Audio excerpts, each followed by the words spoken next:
Hello, I'm Father Joe Roesch of the Marian Fathers of the Immaculate Conception. Thank you for joining us as we continue with our year-long journey reading the diary of St. Maria Faustina Kowalska from beginning to end. Today we take up from where we left off, beginning with diary entry number 424. A certain moment, May 12th, 1935. In the evening, I just about got into bed, and I fell asleep immediately. Though I fell asleep quickly, I was awakened even more quickly. A little child came and woke me up. The child seemed about a year old, and I was surprised it could speak so well, as children of that age either do not speak or speak very indistinctly. The child was beautiful beyond words, and resembled the child Jesus, and he said to me, "Look at the sky." And when I looked at the sky, I saw the stars and the moon shining. Then the child asked me, "Do you see this moon and these stars?" When I said yes, he spoke these words to me. "These stars are the souls of faithful Christians, and the moon is the soul of religious. Do you see how great the difference is between the light of the moon and the light of the stars? Such is the difference in heaven between the soul of a religious and the soul of a faithful Christian." And he went on to say that true greatness is in loving God and in humility. Then I saw a soul which was being separated from its body amid great torment. O Jesus, as I am about to write this, I tremble at the sight of the horrible things that bear witness against him. I saw the souls of little children and those of older ones, about 9 years of age, emerging from some kind of a muddy abyss. The souls were foul and disgusting, resembling the most terrible monsters and decaying corpses, but the corpses were living and gave loud testimony against the dying soul. And the soul I saw dying was a soul full of the world's applause and honors, the end of which are emptiness and sin. Finally, a woman came out who was holding something like tears in her apron, and she witnessed very strongly against him. O terrible hour, at which one is obliged to see all one's deeds in their nakedness and misery. Not one of them is lost. They will all accompany us to God's judgment. I can find no words or comparisons to express such terrible things, and although it seems to me that this soul is not damned, nevertheless its torments are in no way different from the torments of hell. There is only this difference: they will someday come to an end. A moment later, I again saw the child who had awakened me.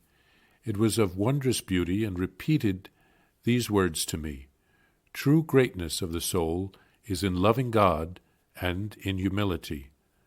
I asked the child, "How do you know that true greatness of the soul is in loving God and in humility? Only theologians know about such things, and you haven't even learned the catechism.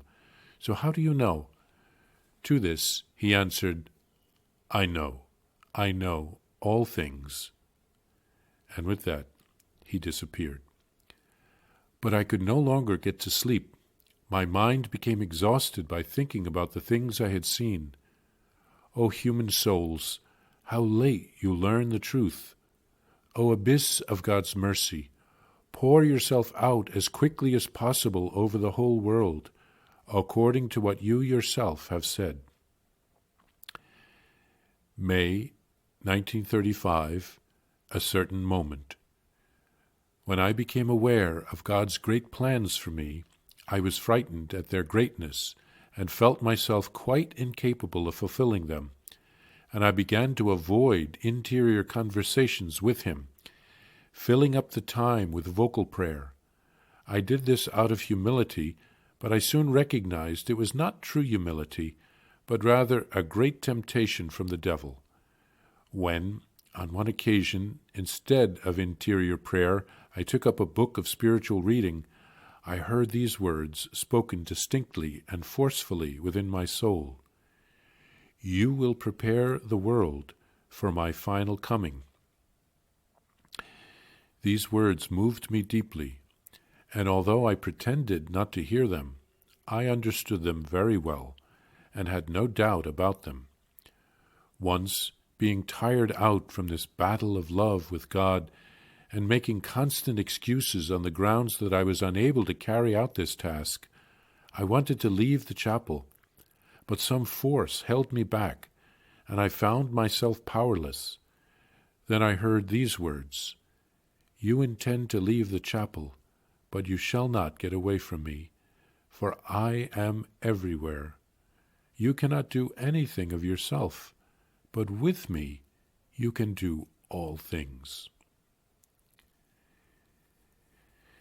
Here, St. Faustina is visited at night by the child Jesus. He shows her that souls that are consecrated to God are greatly loved by God, but to whom much is given, much is expected. Merely making vows doesn't guarantee heaven. We have to be faithful to these vows and to live them. I am sure that some lay people have reached a higher place in heaven than some religious because of their personal holiness. As Jesus says to St. Faustina, true greatness is in loving God and in humility. Then St. Faustina sees the hour of judgment of a soul. All will be revealed. We need to rely on God's mercy because we all need it. But let's not presume on God's mercy, meaning doing whatever we want and assuming that God will forgive everything and anything. God is merciful, but he also calls us to conversion. As Jesus said to the woman caught in adultery in the Gospel, "Woman, where are they? Has no one condemned you? Neither do I condemn you. Go, and from now on, do not sin anymore." The child Jesus appeared to Faustina again and repeated what he had said. The true greatness of the soul is in loving God and in humility. These are words worth pondering. Then St. Faustina is very honest. She writes of how she seeks to make excuses to Jesus to get out of having to fulfill his will, and then she realizes that it was not a true humility that was calling her to that. She was being tempted by the devil, who was trying to confound God's plans and get in the way of his plans. So when God asks us to do something, we don't have to rely only on our own strength. God will help us. All things are possible if Jesus strengthens us.